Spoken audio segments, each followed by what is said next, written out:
샬롬. 오늘도 성경 일도교행 말씀 묵상에 함께 하시는 성도 여러분, 주님 이름으로 환영합니다. 찬송가 312장 너 하나님께 이끌리어 찬송하겠습니다.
오늘 함께 묵상할 말씀은 역대하 27장 6절 7절 말씀입니다. 역대하 27장 6절 7절 말씀 제가 봉독합니다. 요담이 그의 하나님 여호와 앞에서 바른 길을 걸었으므로 점점 강하여졌더라. 요담의 남은 사적과 그의 모든 전쟁과 행위는 이스라엘과 유다 열왕기에 기록되니라. 아멘. 샬롬. 좋은 목요일입니다. 자, 오늘은 역대하 25장, 26장, 27장을 함께 읽을 텐데요. 역대하 25장에서는 아마샤가 25살의 왕이 되어서 29년간 통치한 이야기가 기록되어 있습니다. 이 아마샤 왕에 대한 객관적인 정보들이 26장 이 전반부에 잘 기록이 되어 있는데요. 근데 이것이 관점에 따라서 다소 해석의 여지가 있습니다. 2절에 아마샤가 여호와 보시기에 정직하게 행하였다라고 말을 하고 있는데요.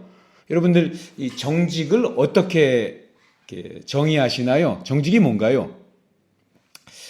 지금 정직하면 머리에 우선 떠오르는 순간적인 이미지는 무언가 잘못했을 때 솔직하게 그것을 인정하고 거기에 대해서 솔직하게 말하는 것. 그죠? 우리 아이들에게 정직해라 이렇게 가르치면서 책임을 져야 되는 그런 순간에 어떻게 정직할 수 있는가 뭐 이런 거 이야기를 해주지 않습니까? 대부분 정직에 대해서는 제가 말씀 방금 드린 것 같은 그러한 개념, 그죠? 솔직한 거, 불이익이 와도 바르게 이야기할 수 있는 거, 뭐 이렇게 생각들을 가지고 있을 것입니다.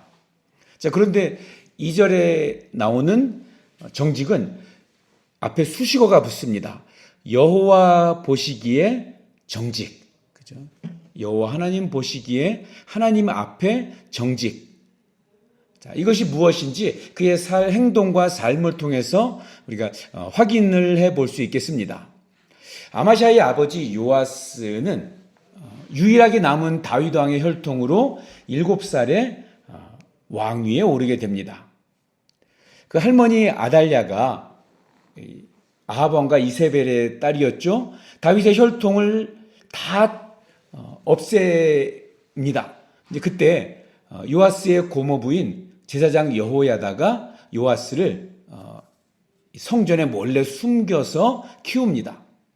요아스가 7살이 되었을 때 아달랴를 몰아내고 요아스를 다시 왕위에 세우는 일에 성공합니다. 하나님이 다윗에게 주신 약속, 내 왕위가 영원하리라 하신 그것을 지키게 된 거죠.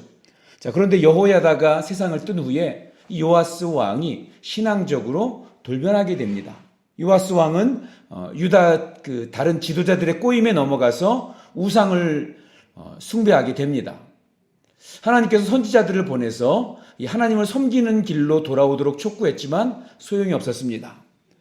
자, 그러다가 이 아람 군대가 예루살렘까지 쳐들어오게 되고 유다 군대 수가 훨씬 더 숫자가 많았음에도 불구하고 패하게 됩니다.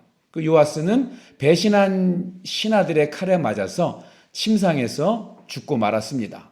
결국 요아스 왕은 왕의 묘실에까지 장사되지 못하는 그런 치욕스러운 최후를 맞이하게 됩니다. 요아스 왕의 아들 아마샤가 왕위를 이어받습니다. 이 아마샤가 왕이 되고 난 후에 왕권이 확고해질 때까지 기다렸다가 자기 아버지를 살해한 신하들을 다 처형하게 됩니다. 아마샤는 상처를 가진 왕이었습니다. 아버지가 죽는 걸 신하들에 의해서 죽임 당하는 걸 봤으니까요. 근데 상처 이후에 얻은 힘은 그 상처를 되갚는데 사용되기 쉽지 않습니까? 왕을 죽인 반역자, 그 신하들, 보통 그 당시에 그러한 경우에 그 가족들과 자녀들, 삼족을 멸한다고 하죠. 그것이 일반적이었습니다. 그런데 아마샤는 힘이 있지만 상처에 대한 복수로 그 힘을 사용하지 않습니다. 그 신하들의 자녀들을 죽이지 않았다 이렇게 기록을 하고 있고요. 그 이유는 4절에 나와 있는데요. 이는 모세의 율법책에 기록된 대로 함이라 라고 기록하고 있습니다. 감정에 따라서 또는 자신의 힘을 휘두르고 당시 관습을 따라서 하지 않고 어떻게 합니까? 하나님의 말씀을 따라 행하게 되죠. 이것이 아마샤가 보인 하나님 앞에 정직함입니다.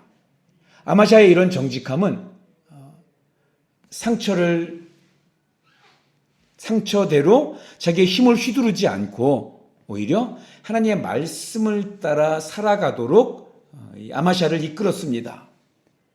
그 아마샤의 정직함은 자기 마음의 분노를 이기고 상처를 억제하고 그리고 두려움을 이기고도 남았습니다.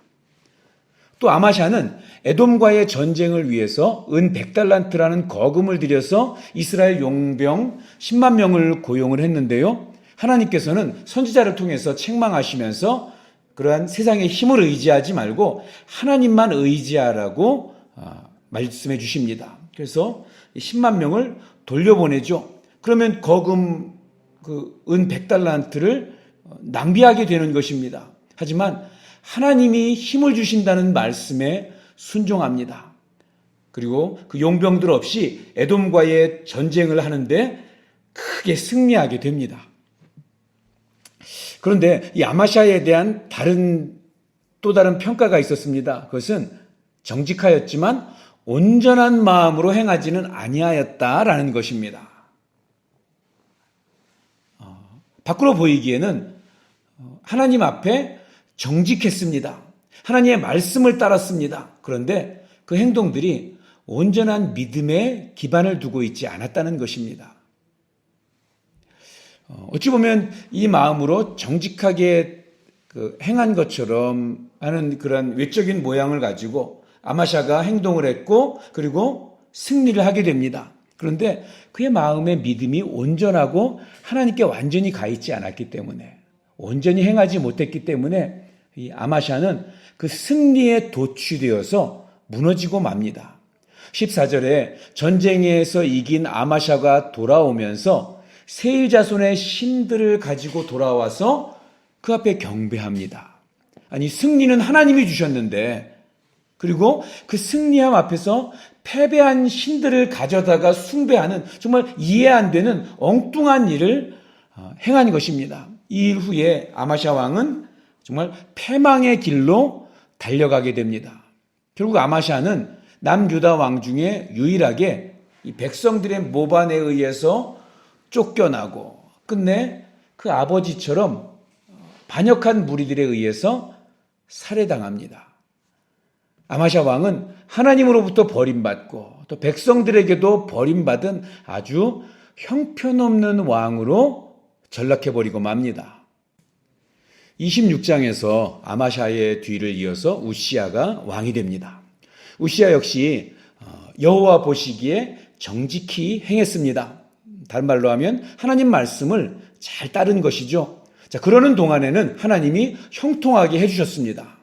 특별히 15절에 그는 하나님의 기이한 도우심을 얻었다 이렇게 말씀합니다. 정말 멋지고 한편으로 부럽기까지 합니다.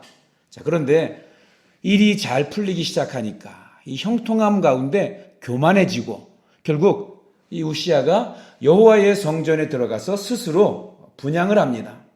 여러분 기억하십니까? 사무엘상 13장에서 사울 왕이 블레셋과의 전쟁을 앞두고 이 사무엘을 기다리다가 못 참고 스스로 번제를 드리죠. 자, 그러다가 하나님께서 이 사울을 버리고 다윗을 택하는 계기가 시작이 된 것입니다.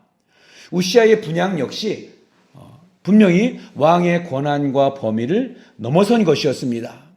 성경은 16절에서 이것을 우시아의 범죄함이라고 말을 합니다.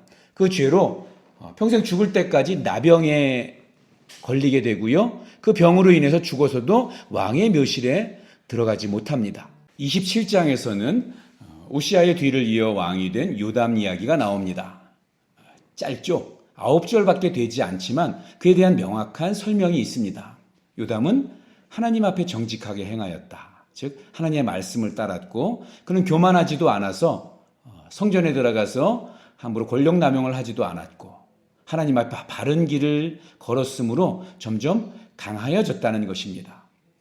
특이한 것은 9절밖에 되지 않는 짧은 기록인데 요담이 왕위에 오를 때 나이가 25세였고 예루살렘에서 다스린 지 16년이라는 이 같은 말씀을 1절과 8절에서 두 번이나 반복하고 있습니다.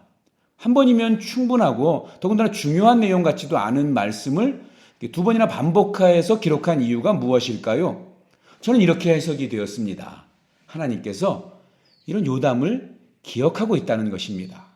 그 할아버지 아마샤나 아버지 우시아처럼 드라마틱하거나 훌륭한 업적이 있는 것은 아니지만 그래서 기록이 방대하지도 못하고 일생이 화려하지도 않지만 그런데 강조하는 것처럼 보이는 이 말씀을 통해서 하나님께서 요담을 기억하시고 요담을 기리고 계신 것입니다. 왜냐하면 그의 말씀이 그의 생애가 정말 하나님께 정직하고 늘 하나님을 기억하는 그러한 모습이기 때문에 그렇습니다.